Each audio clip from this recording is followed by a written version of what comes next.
말씀을 본문으로 해서 삶의 진정한 의미라고 하는 제목의 말씀으로 이 시간에 함께 은혜를 나누고자 합니다.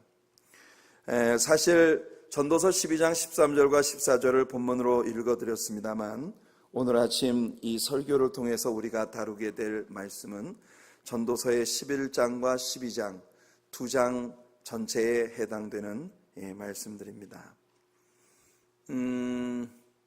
전도서 성경 여행이 이번 수요일 저녁으로 모두 마쳐지게 되겠습니다. 아직 5장이나 남았는데 이번 한 주에 갑자기 이렇게 끝난다고 해서 여러분들이 좀 의아하게 생각하실지 모르겠습니다만 오늘 11장과 12장을 이제 전체를 통해서 오늘 아침 말씀을 함께 나누고 그리고 돌아오는 수요일 저녁에 지난 수요일 저녁에 우리가 8장을 다 마치지 못했는데요. 8장에 약간 남아있는 부분과 9장, 10장 이렇게 커버하고 전도서 성경 여행을 이제 모두 마치게 되겠습니다. 오늘 여러분 설교를 들어보시면 그 이유를 여러분들이 아시게 될 거예요. 전도서의 키워드를 이야기하라고 하면 당연히 전도서에서 가장 많이 쓰여지고 있는 헛되다, vanity라고 하는 단어를 우리는 떠올리게 될 것입니다. 이 헛되다라고 하는 단어의 히브리어가 헤벨입니다. 헤벨. 이 헤벨이라고 하는 말에서 아담의 둘째 아들 아벨이라는 아들의 이름이 왔습니다. 가인이라고 하는 이름은 굉장히 기대와 소망이 가득 담긴 게인, 얻는다, 획득한다 라고 하는 의미를 가진 이름이었다는 걸 우리가 창세기 성경 여행을 하면서 함께 배웠습니다. 기억나시죠? 아마도 하나님께서 타락 이후에 여자의 후손으로 태어날 자가 뱀의 머리를 부술 것이라고 하는 소위 원시복음이라고 불리워지는 창세기 3장 15절의 언약의 말씀이 어쩌면 하와가 낳은 첫째 아들 가인을 통해 성취될 것이라고 하는 기대를 아담이 가지고 있었는지 모르겠습니다. 그래서 첫째 아들을 낳자 그 이름을 가인, 얻었다, 획득했다.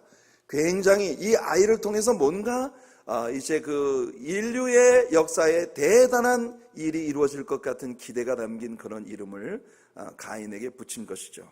그러나 우리는 창세기 4장을 통하여 가인과 그의 집안의 삶이 하나님께 전혀 기쁨이 되지 못했다는 것을 우리가 배우게 됩니다.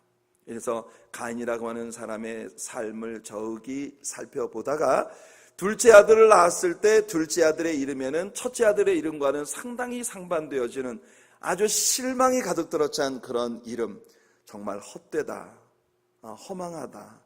이 아들을 통해 하나님의 뜻이 이루어질 것이라고 믿었는데 그 아들이 살아가는 모습 보니 하나님의 뜻과 상관이 없는 곳으로 가고 있는 것을 통해 아마 아담과 하와는 적지 않은 실망을 느꼈고 그 실망이 아벨이라는 사람의 이름 속에 반영이 되었을 것이라고 그렇게 생각이 되어지는 것입니다. 바로 그 아벨이라는 아이의 이름의 뿌리가 바로 이 헤벨, 헛되다라고 하는 이런 단어입니다.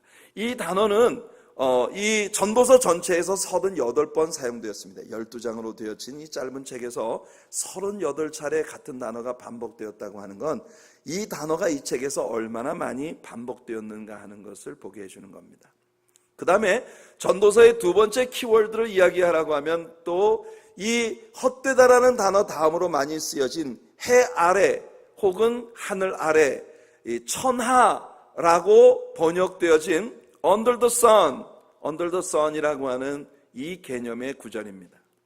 이 단어는 모두 29차례 전도서에서 사용이 됐으니까 이 헤벨이라는 단어와 함께 이 전도서 안에서 굉장히 많이 쓰여진 그런 용어들이라고 하는 것입니다.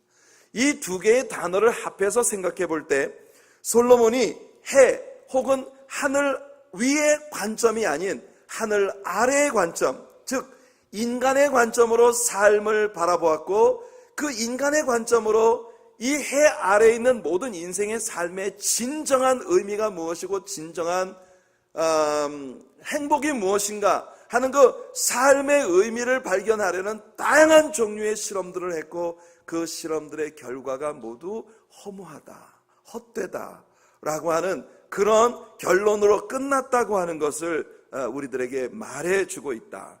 우리는 이 두 개의 열쇠가 되는 단어들을 접합해서 전도서의 내용을 이렇게 해석할 수 있을 것입니다. 캠벨 몰간은 Unfolding Message of the Bible이라고 하는 그의 저서에서 성경 각 권이 가지고 있는 그 중심 의미들을 이렇게 요약을 했는데요. 그 중에서 전도서라고 하는 책을 캠벨 몰간은 이렇게 요약을 하고 있습니다. 전도서의 저자는 해 아래에서 경험할 수 있는 모든 일을 다 경험하고 난 이후 삶을 전체적으로 조망할 수 있는 시점이 되어서야 비로소 해 아래에 있는 것이 무익함을 알게 되었다. 그리고 해 위에 무엇이 있다는 사실을 알았다. 사람들은 해 위에 있는 것들을 고려할 때 해 아래에 있는 것들을 올바르게 이해할 수 있다. 이렇게 전도서의 내용을 캠벨 몰간은 요약을 하고 있는 것입니다. 사실 전도서의 개요를 가장 정확하게 갈파한 그런 말이 아닐까 생각이 되어집니다. 그렇게 보면 전도서 전체의 주제는 헛되다가 아닙니다.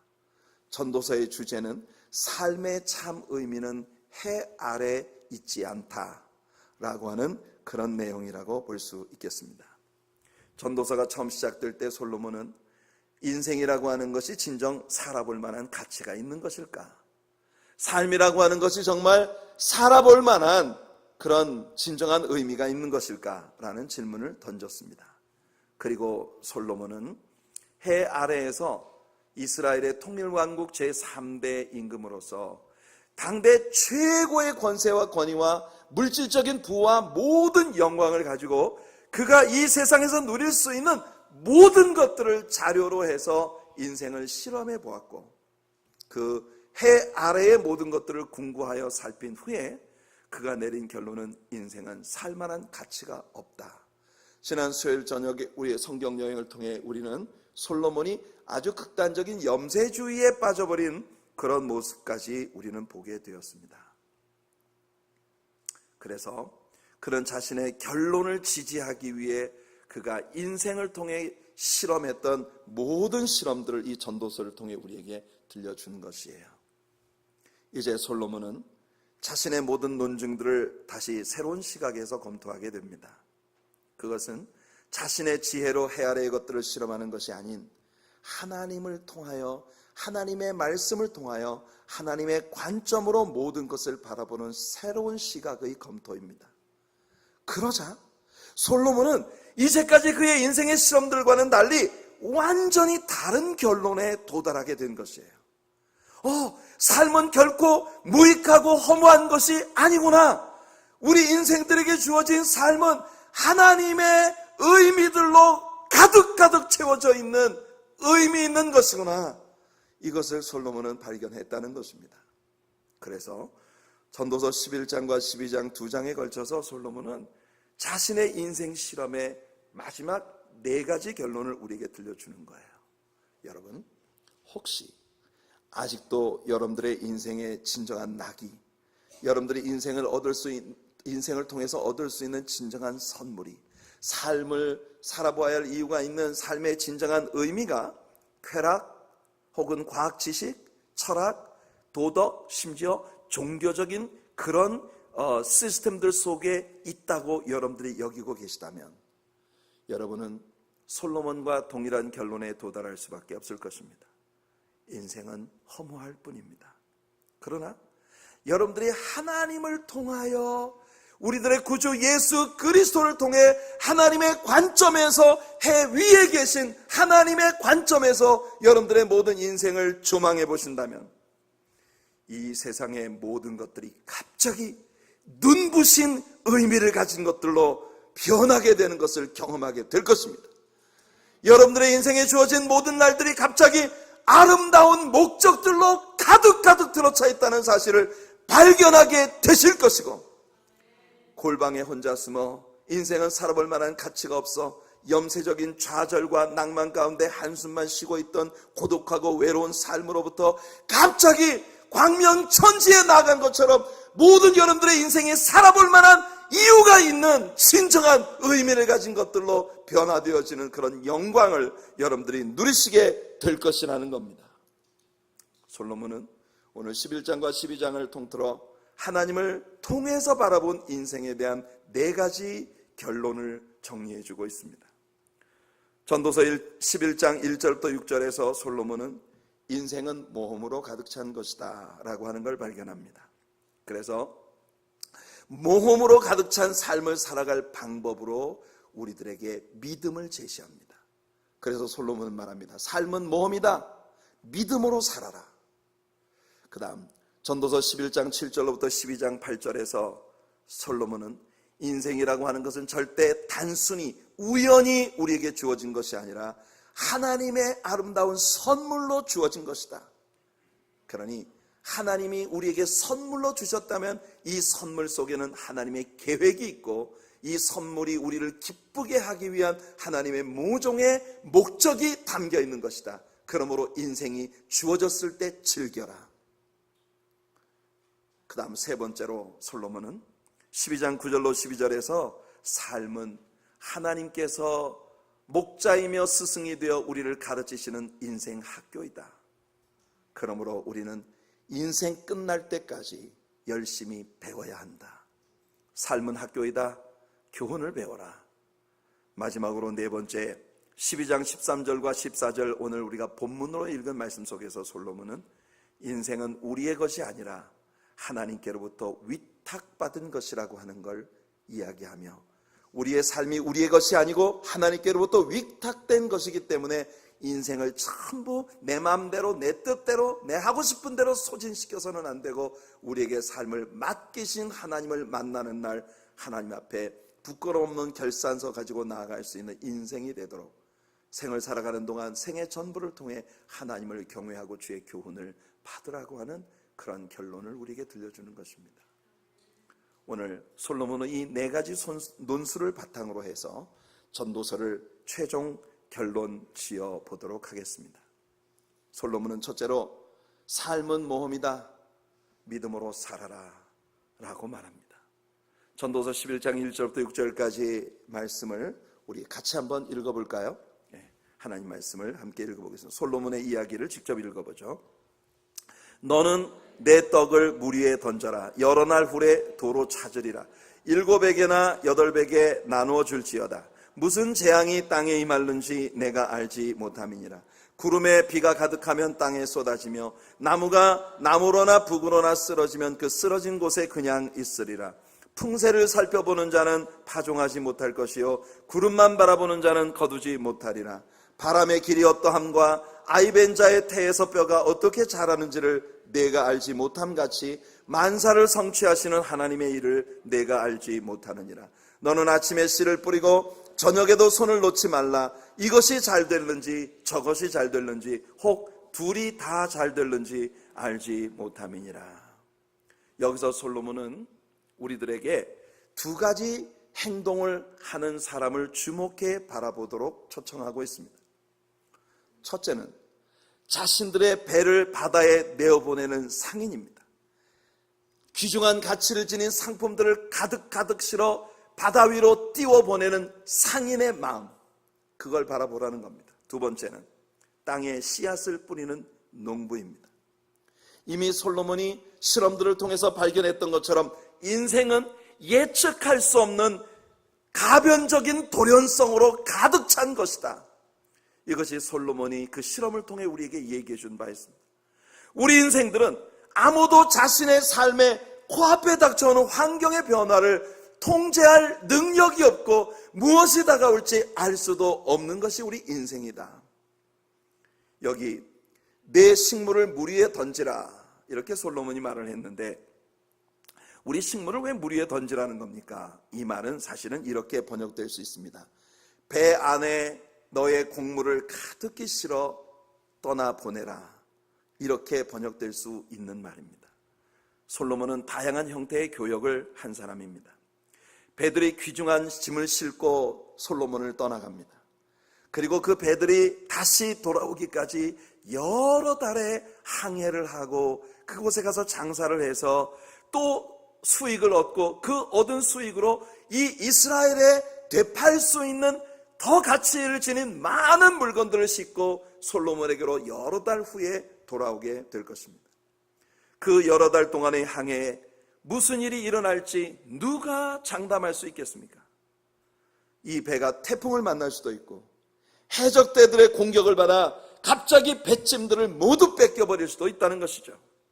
삶은 충분히 그러한 돌연성으로 가득한 것이라는 게 솔로몬의 해석이었습니다. 그런데 내가 이 귀중한 물건들을 실어 바다로 띄워보낸 이 배가 정말 좋은 열매를 가지고 다시 안전하게 돌아올 수 있는 보장이 없다는 것 때문에 손을 접고 두려워하고 떨며 이 배를 전혀 바다로 내보내지 못하는 사람은 인생을 통해 그 무엇도 얻을 수가 없다는 것이에요. 솔로몬은 2절에서 말합니다. 7에게나 8에게 나누어 줄지어다. 이 무슨 뜻입니까? 무슨 재앙이 땅에 임할는지 내가 알지 못함이니라. 여러분, 솔로몬은 배에 물건을 실어 보낼 때 아마도 이 다가올 불확실성에 대한 생각 때문에 여러 배에 나누어 배를 보냈던 모양입니다. 이놈은 침몰해도 저놈은 갈 수 있을 것이고 뭐 이런 식이었겠죠. 그렇게 솔로몬은 모험으로 가득한 인생을 하나님께서 소득을 주시리라는 믿음을 가지고 배를 띄워 보낼 수 있었다는 겁니다. 솔로몬은 농부의 예를 듭니다. 농부의 일은 이 배를 바다에 띄워 보내는 상인과는 달리 다분히 정적입니다. 그들은 밭을 들고 여기저기로 옮겨 다닐 수가 없잖아요. 마치 한 나무가 한 곳에 넘어지면 그 자리에 그냥 있는 것처럼 농부는 한 곳에 파종하면 거기서 곡식을 거두어야 합니다. 구름에 비가 모이면 반드시 쏟아지겠지만 그걸 누가 주장합니까? 사람은 그 일에 대해 아무것도 할 수 있는 것이 없습니다. 비가 전혀 오지 않으면 어떡하죠? 비가 너무 많이 오면 어떡합니까? 갑자기 태풍이 오면 어떡하죠? 그것도 알곡이 무르익어 갈 무렵 다가오는 늦은 태풍은 농사를 완전히 망쳐버리는 것입니다. 태양이 너무 많이 내리쬐이고 비가 전혀 오지 않는 가뭄이 계속되면 어떻게 되겠습니까? 병충해나 고사병 같은 것이 갑자기 휩쓸고 지나가게 되면 어떡하죠? 삶은 충분히 이와 같은 가변적 돌연성으로 가득한 삶이라는 겁니다. 그러나 배에 곡식을 실어 바다로 내보내는 상인과 마찬가지로 풍세를 바라보고 무슨 일이 일어날지 두려워서 씨앗을 뿌릴 시기를 놓쳐버리는 농부는 아무런 결실도 거둘 수가 없다는 것입니다. 솔로몬은 어느 누구도 바람의 길을 모르며 어느 누구도 태아가 태에서 어떻게 자라는지 알지 못한다고 말합니다. 하나님이 행하시는 일을 우리 인생들은 가늠할 수 없다고 하는 이야기입니다. 그러므로 삶은 모험입니다. 무슨 일이 다가올지 전혀 알 수 없는 가변적인 일들을 향해 우리는 항해를 떠나는 것입니다. 태풍과 해적대가 기다리고 있을지도 모를 바다에 배를 띄우는 것, 이것은 오직 믿음을 가진 사람만이 할 수 있는 일이라는 것입니다. 어떤 재해나 혹은 병충해가 기다리고 있을지 모를 논과 밭에 파종을 하는 것 역시도 오직 믿음으로만 할 수 있는 일입니다. 모험으로 가득 찬 인생에서 우리는 뒤로 물러가거나 두려워 머뭇거리는 자가 되어서는 안 된다는 것이죠. 우리는 오직 하나님을 의지해야 합니다.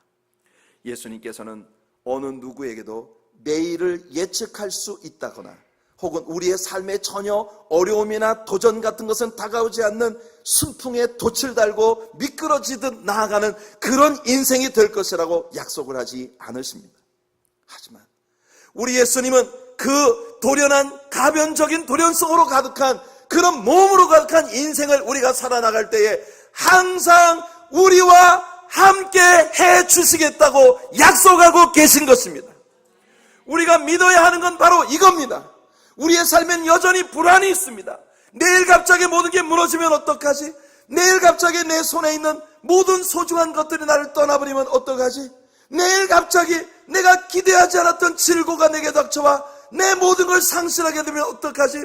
인생은 그렇게 예측할 수 없는 돌연성으로 가득하지만 그러나 우리가 한 가지 확실히 믿을 수 있는 것은 내가 물 가운데를 지나갈 때 너와 함께 할 것이라 물이 너를 침몰치 못할 것이며 불 가운데를 통과할 때 내가 너와 함께 있을 것이라 불이 너를 사르지도 못하리니 언약하신 그 하나님의 동행하심을 믿고 우리의 구주 예수 그리스도가 십자가에 피 흘려 죽으시며 우리가 하나님의 임재 앞에 살아갈 수 있도록 길려주신 이 사실을 믿으며 믿음으로 이 몸으로 가득한 생을 걸어갈 수밖에 없다는 것이죠.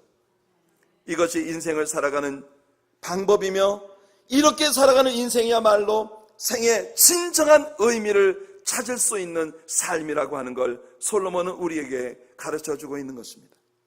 여러분들이 인생을 바라보고 풍세를 바라보고 파중하지 못하는 사람이나 태풍이나 해적이 무서워서 바다의 배를 띄우지 못하는 상인처럼 그렇게 여러분들이 인생을 살지 아니하시고 예수 그리스도와 함께 불확실성으로 가득한 삶에 도전하는 믿음을 가지신다면, 동행하기로 약속하신 예수님을 믿고 여러분의 걸음을 떼어 놓으신다면 여러분들은 놀라움으로 가득 들어찬 스릴 넘치는 인생을 살아나가게 되실 것입니다. 배 위에 오르신 예수님 말씀을 가장 가까이서 들을 수 있었던 베드로는 주님의 말씀대로 순종하는 일종의 모험을 하기로 선택했습니다. 그것은 이미 태양이 떠오른 아침입니다. 갈릴리 해변가에 사는 사람들이라면 삼척동자도 이미 태양이 떠오르고 난 후에는 바다 깊은 갈릴리 바다 깊은 곳에서 아무런 소득도 얻을 수 없다는 것을 너무나 알고 있습니다. 잘 알고 있는 것이죠. 하지만 베드로는 업으로 잔뼈가 굵은 본인이 육지에서 목수의 일로 청년 때를 맞이하고 계신 예수님이 훈수를 두시는 고기잡이 방식을 따르기로 결정한 것입니다. 신앙이란 이런 것입니다. 때때로 오늘의 현실과 맞지 않을 만큼 멀리 시대적인 동떨어짐이 있어 보이는 하나님의 말씀처럼 보이지만 여전히 그 말씀에 계신 하나님이 이 시대에 우리들의 시대에 우리와 함께 살아가실 우리들의 삶을 창조하시는 하나님이라는 사실을 신뢰할 때 우리는 베드로처럼 모험을 감행할 수 있을 것입니다. 베드로는 예수님 말씀에 순종하여 그물을 내렸고 2배에 가득히 차는 고기를 얻었습니다. 오늘 하나님의 사랑교회 모든 성도님들의 믿음의 삶이 이와 같은 예수님과 함께 모험의 길을 걸어갈 수 있는 벅찬 것이 되기를 예수님 이름으로 축원해 드립니다. 이와 같은 일을 우리들에게 아주 잘 보여주는 시편 107편의 구절을 여러분들에게 읽어드리겠습니다. 시편 107편 23절로 30절입니다. 배들을 바다에 띄우며 큰 물에서 일을 하는 자는 여호와께서 행하신 일들과 그의 기이한 일들을 깊은 바다에서 보나니 여호와께서 명령하신 즉 광풍이 일어나 바다 물결을 일으키는도다. 그들이 하늘로 솟구쳤다가 깊은 곳으로 내려가나니 그 위험 때문에 그들의 영혼이 녹는도다. 얼마나 많은 때 우리들의 인생이 하늘 높이 솟구쳤다가는 저 지옥 문턱까지 꼬꾸라진 것처럼 그렇게 곤두박질 치게 만드는 그런 다양한 일들이 우리에게 다가옵니까? 그런데 그들이 이리저리 구르며 취한 자같이 비틀거리니 그들의 모든 지각이 혼돈 속에 빠진도다. 정신을 차릴 수 없을 만큼 혼곤함에 빠져 이렇게 해야 할지 저렇게 해야 할지 가야 할지 말아야 할지 앞으로도 못 가고 뒤로도 못 가고 앉지도 못하고 서지도 못할 이런 상황에 봉착했을 때 그들이 선택한 게 뭔가요? 28절을 보니 이에 그들이 그들의 고통 때문에 여호와께 부르짖으매.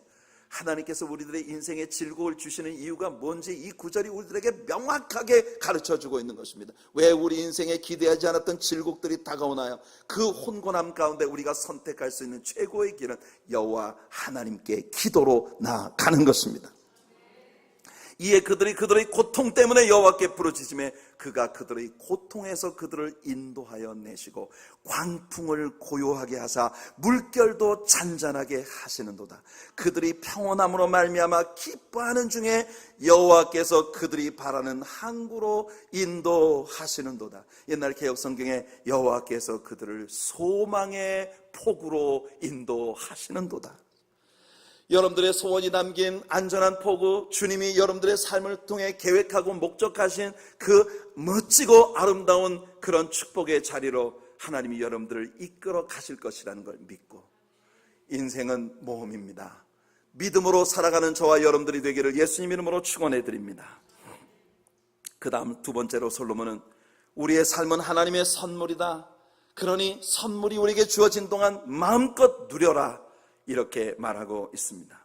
다소 긴 구절이지만 굉장히 오늘 말씀의 중요한 부분이니까 함께 우리 말씀을 읽어볼게요. 전도서 11장 7절부터 12장 8절까지 말씀입니다. 같이 읽겠습니다. 빛은 실로 아름다운 것이라 눈으로 해를 보는 것이 즐거운 일이로다. 사람이 여러 해를 살면 항상 즐거워할지로다. 그러나 캄캄한 날이 많으리니 그 날들을 생각할지로다.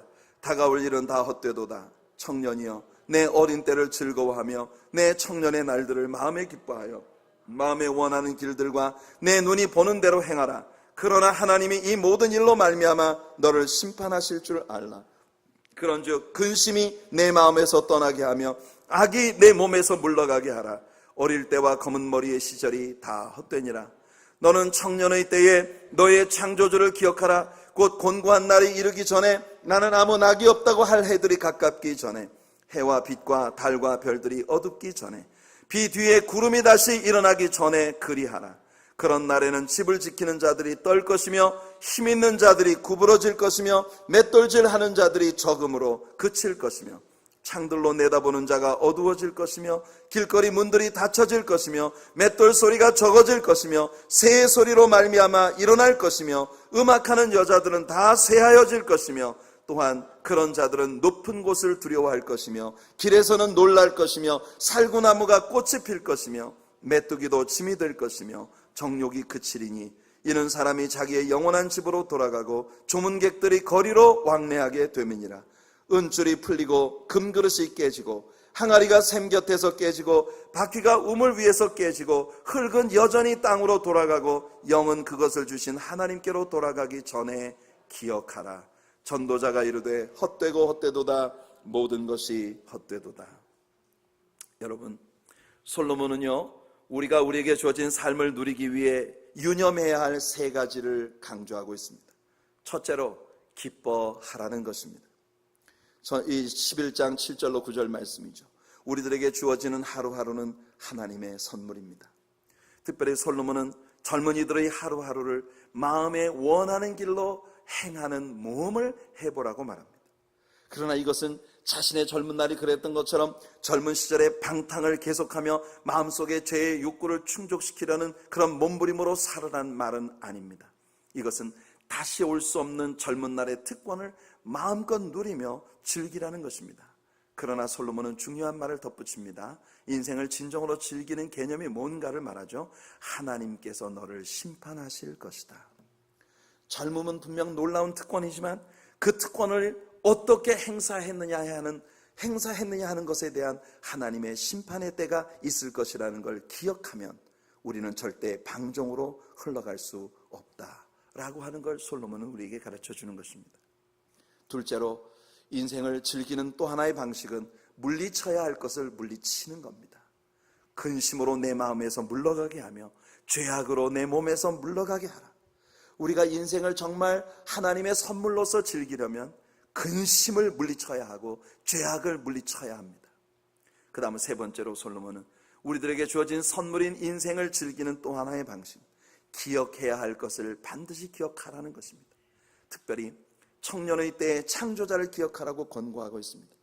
이는 단순히 생각하라는 것이 아니라 주의를 기울여 순종하라는 것입니다. 예수님은 이것을 다른 말로 설명하십니다. 마태복음 6장 33절 그런즉 너희는 먼저 그의 나라와 그의 의를 구하라. 그리하면 이 모든 것을 너희에게 더하시리라. 특별히 여기서 솔로몬은 젊은 날의 특권을 강조하기 위해 노인이 되었을 때 쇠퇴해가는 사람의 육체를 여러 가지 현상들을 의인법적으로 묘사하여 나열하고 있습니다. 사람들은 노년이 되면 마음과 육체가 곤고해지고 아무 낙이 없어지기 시작합니다. 해와 달과 별들이 의미가 없어지고 비구름이 일어나는 일에 아주 민감해지죠. 젊은 날에는 하늘에 뜬 별만 봐도 시가 나오고 달이 이제 기우는 금은밤에는 또 시가 나오고 환하게 밤을 밝히는 보름달이 떴을 때도 또 시가 나오고 인생에 부딪혀오는 모든 일들이 뭔가 다 의미가 있어 보이는데 노인이 되면 보름달이 뜨는지 별이 뜨는지 별 관심이 없고 다만 비구름이 하늘에 잔뜩 덮이면 정신이 번쩍 납니다. 온몸이 또 쑤시겠구나. 온 전신이 수시는 에휴 비가 오렸나 이러면서 그 구름 뒤에 비구름이 일어나는 것에 민감해지기 시작하는 그런 때가 온다는 것이죠. 여기서 솔로몬은 몸의 기능들의 쇠퇴에 대해 흥미로운 의인법적 묘사를 사용합니다. 그날에는 집을 지키는 자들이 다 떤다 했습니다. 집을 지키는 자들이 다 떤다는 게 뭡니까? 팔과 손과 온몸의 뼈대가 다 떨린다는 거예요. 그래서 사람들이 이제 연세가 드시면 몸을 이렇게 떱니다. 힘 있는 자들이 구부러진다. 힘 있는 자들이 구부러진다는 건 뭡니까? 젊었을 때 힘이 팍팍 들어가던 거 있잖아요. 어깨가 구부러지고 허리가 구부러지고 이렇게 되는 거죠. 맷돌질 하는 자들이 적음으로 맷돌질을 그칠 것이다 그랬어요. 맷돌질 하는 자가 뭡니까? 바로 치아입니다. 치아. 이가 점점 빠지고 이가 좀 이제 이빨이 내 이빨이 아닌 이빨이 더 많아요. 그러다 보니까 뭘 씹어도 별 맛이 없고 씹는 것이 두려워지기 시작합니다. 조금만 딱딱해도 젊은 사람들이 볼 때는 이걸 뭘 딱딱하다고 그래요. 그런데 연세 드신 어른들에게는 밥 안에 들어있는 콩을 씹는 것도 두려움이 가득합니다. 창들로 내다보는 자가 어두워진다. 창들로 내다보는 자는 눈입니다. 눈. 이게 뭔가 사물이 다 흐릿하게 보이기 시작하죠. 문들이 닫힐 것이다. 몸에 있는 여러 가지 문들이 다 닫힙니다. 보는 눈, 듣는 문, 먹는 문, 이런 문들이 다 막혀버리고 맷돌 소리가 적어진다. 맷돌질 하는 자들이 숫자가 다 빠졌으니까 맷돌 소리가 점점 적어지죠. 젊은 날에는 젊은이들이 밥 먹는 거 보면요, 깍두기도 그냥 와삭와삭 씹어먹는 소리가 입 밖으로 다 들려요. 뭐든지 아득아득 씹어먹는 소리가 너무너무 싱싱해 보이는데 노인이 되면은 크게 다 불안해요. 그래서 그걸 씹는 것이 아주 힘들어지죠. 새 소리로 인하여 일어난다. 아주 미미한 소리에도 잠이 깨고 한번 선잠이 깨면 다시 잠들기 위해 뒤척이며 몹시 애를 써야 하는 노인들의 아픔을 솔로몬이 이렇게 묘사하고 있습니다. 젊은 애들 보세요. 그냥 늦게까지 놀다가 잠들면 아침에 그냥 누가 땜에 가도 모릅니다. 한번 깨워서 학교 보내려면 전쟁을 치러야 돼요. 그런데 연세 드신 어른들을 보면요, 새벽부터 아주 옆에서 오는 작은 새소리에도 선잠이 깨가지고 일어나가지고 콜록 기침을 하시면서 그 잠을 좀 다시 들어보려고 몸부림을 치다가는 그만 이른 아침에 다 포기하고 일어나시는 그런 모습을 보죠. 음악하는 여자들이 다 쇠하여진다. 음악하는 여자들이 다 쇠해진다는 것은 우리들의 성대가 힘을 잃어버리는 거예요. 노인이 되면 목소리가 떨리고 목소리가 약해져서 노래가 잘 안 됩니다. 노래도 목청이 힘이 있어야 잘 나오는데 젊은 날에 아주 명성을 떨치던 유명한 가수들이 이제는 나이를 많이 먹어 원로가 돼서 원로 가수라고 한 번씩 TV에 초대돼서 나와서 노래를 부르실 때 보면 마음이 스산해집니다. 젊은 날엔 그렇게 왕성한 에너지로 아주 인기 짱이었던 가수들이었는데 나이를 먹고는 목에 힘이 없어서 목소리가 잘 나오질 않습니다. 살구나무가 높은 곳을 두려워한다고요. 높은 곳. 연세 드신 분들 보세요. 얕은 계단 하나를 내려 딛는 것이 얼마나 두려운지 난간을 붙들고 바들바들 떨면서 한 걸음씩 한 걸음씩 조심스럽게 옮겨야 하죠. 애들 보세요. 그냥 계단 이게 머리가 터지든지 말든지 그냥 확 내려 뛰고 쫓아 올라가고. 근데 이제 연세가 드시면은 그런 거동이 힘들어지고 살구나무가 꽃이 핀다. 머리카락이 다 흰머리로 바뀌어가는 그런 모습입니다. 여기 보니 메뚜기도 짐이 된다 해서 여러분 메뚜기가 무슨 짐이 되겠습니까? 그런데 다른 사람이 보기에는 아무것도 아닌 것처럼 보이는데 종이 한 장 드는 것도 귀찮아지는 때가 연세가 드시면 오더라는 거예요. 또한 정욕이 그친다. 옛날 개혁성경에서는 이것을 원욕이 그친다 이렇게 했습니다. 원욕, 원초적인 욕구. 그러니까 인간의 기본적인 욕구가 다 흥미가 없어진다는 거예요. 인간의 기본적인 욕구는 어떤 것들일까요? 뭘 맛있는 걸 먹는 어떤 입맛, 또 향기로운 냄새를 맡고 싶은 그런 욕구, 또는 성적인 욕구, 이런 것들이 젊은 날 사람들이 환호하는 그런 욕구들입니다. 그렇지만 나이를 먹으면 이런 게 다 귀찮아져요. 귀찮아집니다. 그렇잖아요. 사람들이 조카하면서 연세가 되시고 나니까 서로 부부가 딴 방에서 잠을 자는데 아침이 돼가지고 일어나가지고 서로 일어났는지 쳐다도 안 보고 각자 자기 할 일 하는 이런 인생이요 전부 모든 것이 의미가 없어지는 그런 곳으로 가고 있는 모습이에요. 그리고 마지막으로 솔로몬은 말합니다. 결국은 영원한 집으로 돌아간다. 물론 죽음을 의미하는 것입니다.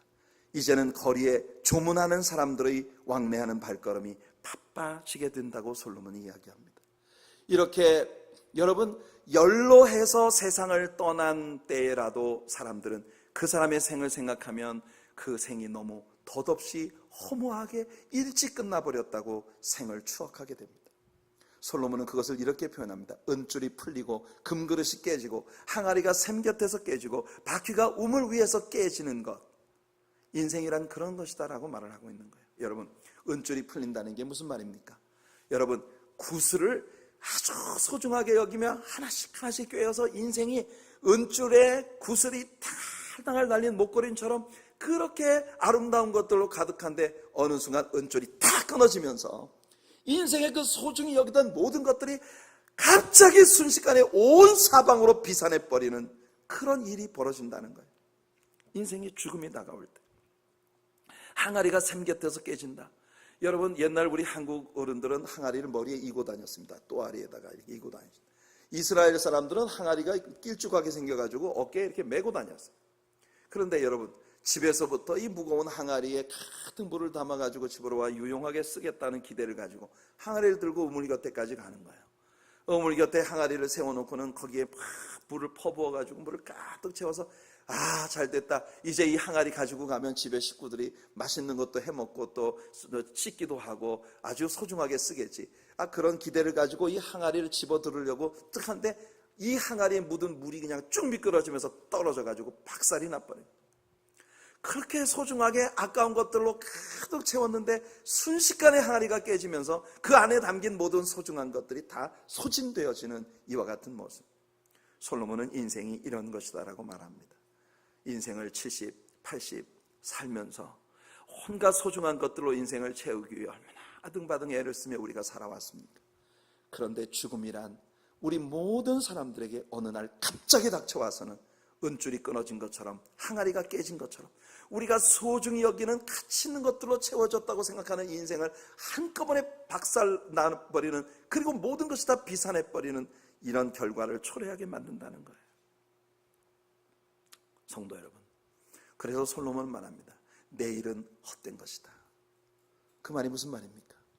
내일 무슨 일이 이루어질 거라는 기대를 가지고 살지 말고 오늘 나에게 주어진 생을 하나님의 선물로 즐거이 누리라는 거예요. 우리의 삶은 하나님의 선물이 주어졌을 때 기쁨으로 즐겨라. 여러분들 혹시 제 설교를 들으면서, 저희 교회는 연세가 많으신 어른들이 많으시니까 여러분들 생각할 때, 그래 우리 인생은 이제 다 이렇게 끝나가고 있는 중인데 뭘 즐길 게 있겠어? 여러분, 그렇게 생각하지 마십시오. 우리는 100세 시대를 살고 있습니다. 시편 103편이 뭐라고 말합니까? 하나님께서 내 청춘을 독수리같이 새롭게 하신다. 연세가 드셨으면 드신 대로, 젊으면 젊은 대로 아직 우리들에게는 해야 할 일이 남아있기 때문에 하나님께서 우리를 데려가지 않으시는 겁니다. 그렇다면 우리들에게 주어진 이 날을 여러분 하나님의 것으로 채울 수 있는 여러분들이 되시기를 축복합니다. 내일은 언젠가는 좋은 날에 사용할 것이라고 꽉꽉 채워두었던 그 은줄 가득한 진주들이나 또는 항아리 가득한 물들이나 여러분들의 생을 소중히 여기며 쌓아왔던 그 모든 것들이 갑자기 모든 것이 부서지면서 아무것도 내 손으로 쓸 수 없는 날이 오기 전에 하나님께서 여러분들에게 주셨을 때 그것들을 동원하여 하나님께 영광을 돌리고 하나님께 기쁨을 드리고 하나님의 귀한 역사를 이루는 데 쓰임받고, 그리고 우리 하나님 앞에 갈 때까지 여러분들의 주어진 인생을 즐기시는 여러분들 되시길 축복합니다.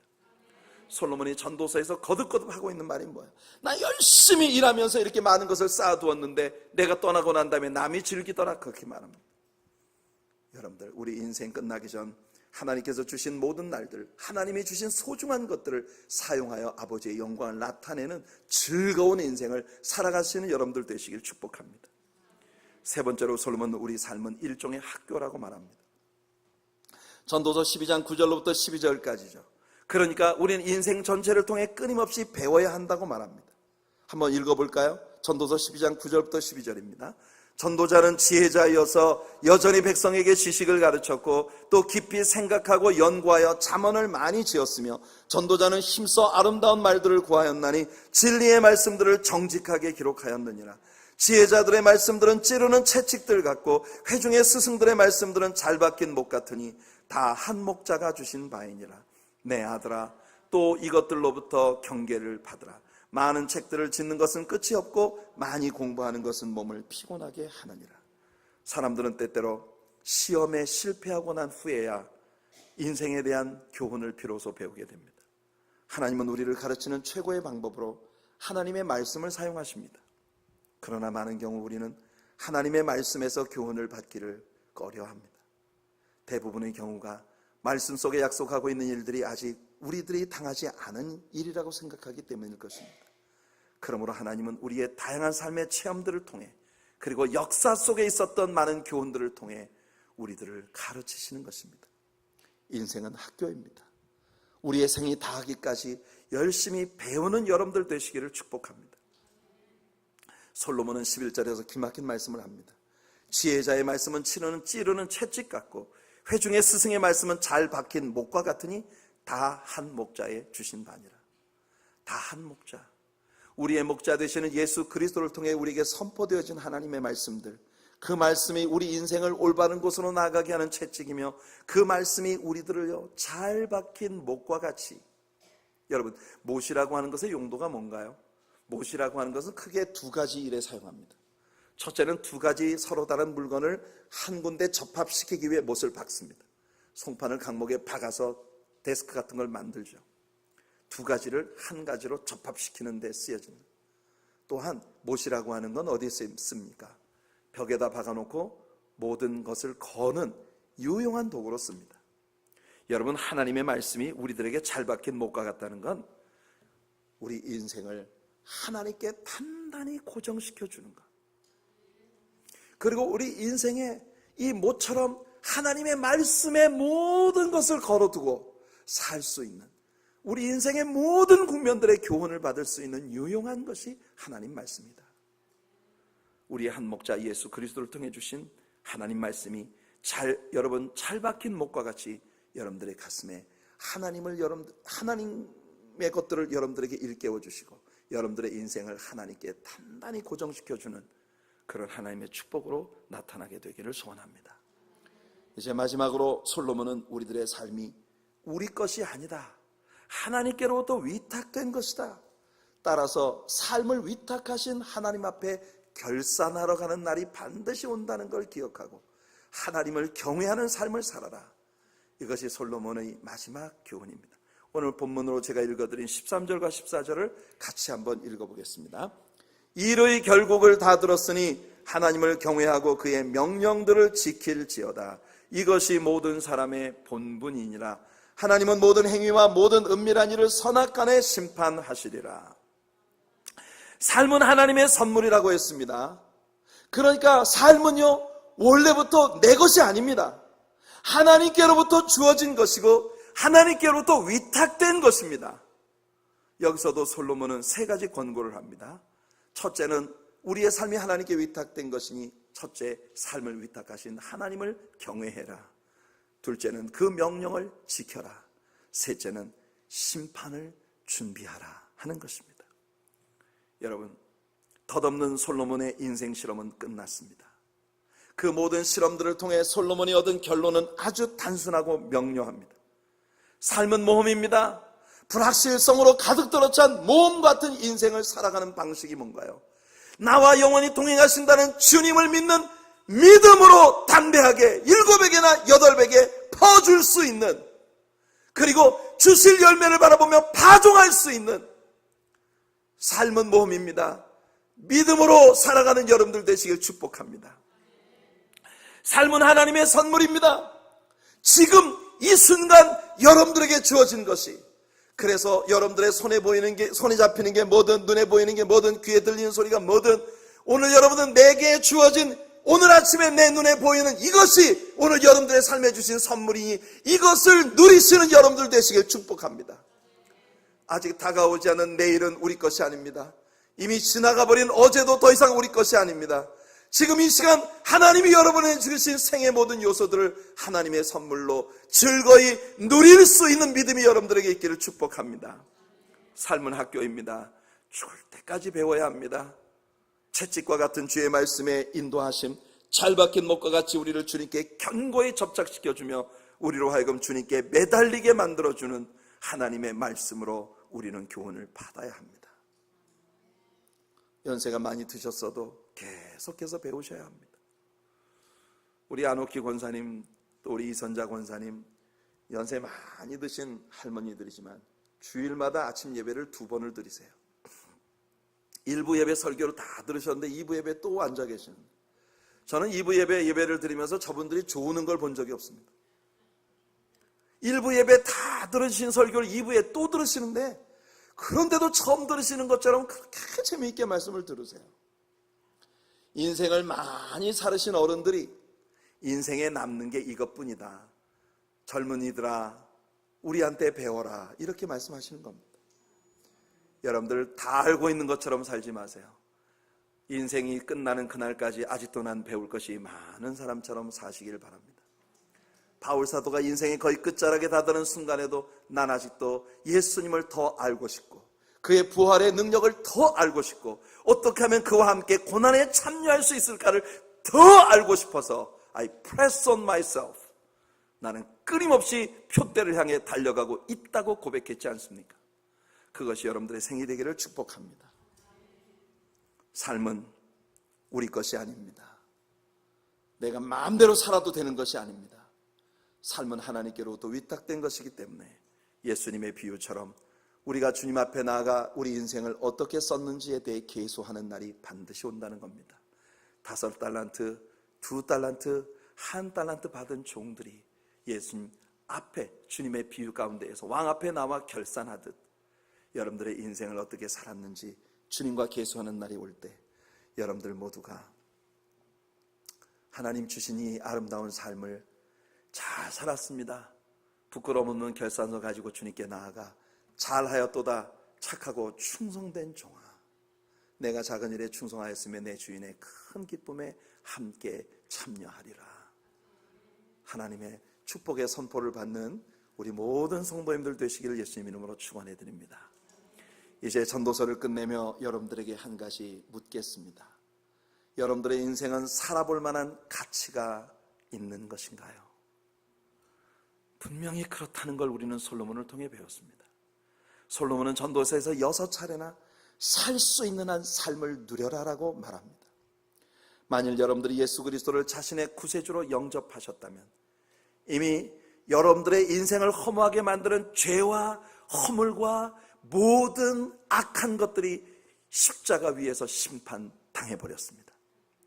그러므로 그리스도 예수 안에 있는 자에게는 결코 정죄함이 없나니 이는 그리스도 예수 안에 있는 생명의 성령의 법이 죄와 사망의 법에서 너를 해방하였습니다. 그러니 우리에게 주어진 모든 생애는 이제 그분 앞에 서는 날 베마싯, 고린도 교인들에게 바울이 선포했던 것처럼 우리들의 믿음 안에서 행한 모든 일들에 대해 상급받는 심판대가 될 것이니 주님 앞에 설 날을 기억하며 믿음으로 살아가는 여러분들 되시길 축복합니다. 그럴 때에 우리에게 주어지는 물질도, 우리의 건강 상태도, 우리에게 주어진 모든 시간들도, 우리에게 주어진 모든 재능들도 살아볼 만한 가치가 있는 소중한 자원들이라는 걸 우리는 발견하게 되는 것이죠. 예수 그리스도를 믿는 믿음 안에서만 삶은 진정으로 살아볼 가치가 있는 것입니다.